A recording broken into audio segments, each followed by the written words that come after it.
Donc je vous avais promis une explication suite aux résultats du sondage. À votre avis, les gauchers ont-ils plus de problèmes d'écriture que les droitiers? Et à ma grande surprise, la réponse a été oui. Alors non, les gauchers n'ont pas plus de problèmes d'écriture que les droitiers. Seulement voilà, on vit dans un monde de droitiers. Les gauchers doivent effectivement s'adapter, donc pour eux c'est pas évident, même si depuis de nombreuses années maintenant on trouve dans les commerces des stylos ergonomiques adaptés pour les gauchers, les paires de ciseaux également.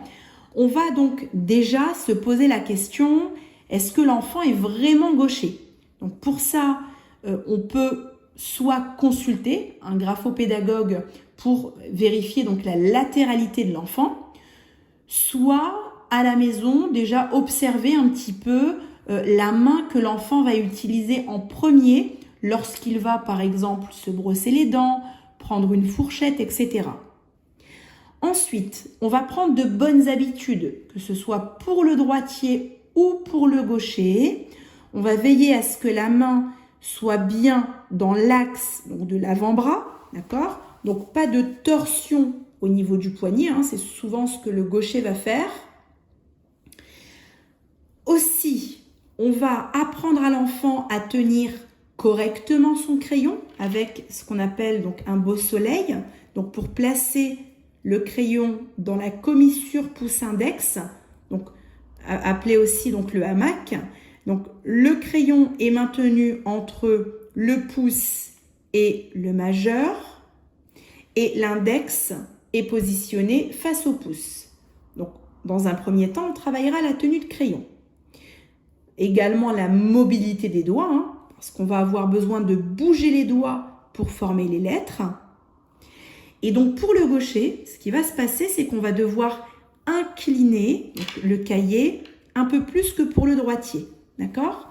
Et là, vous voyez, on doit avoir, donc par rapport à la marge, hein, qui va servir de repère, donc on doit avoir la main, le poignet et l'avant-bras bien alignés, avec donc la main sous la ligne d'écriture. Ce que font souvent les gauchers, c'est ça. Donc la main est sur ou au-dessus de la ligne d'écriture, d'accord? Ce qui a pour conséquence, effectivement, de ne pas utiliser correctement les doigts. Et puis, pour le peu qu'on utilise un stylo plume ou un stylo roller, on met de l'encre un peu partout. D'accord?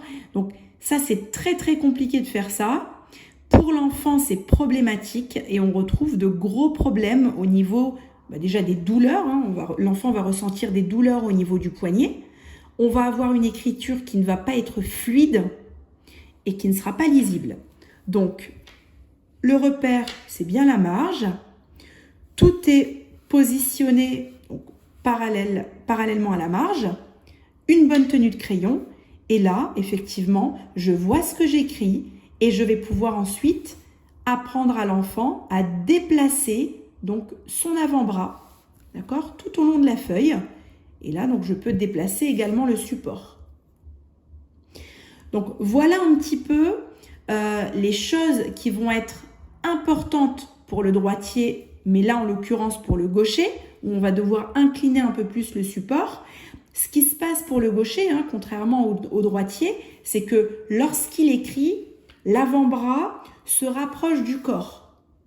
Pour le droitier, c'est différent. Je vous montre. Hein. Pour le droitier, l'avant-bras s'éloigne du corps. Donc, c'est plus facile pour le droitier, effectivement. Donc, c'est pour ça que le gaucher va devoir incliner un peu plus le support. Voilà.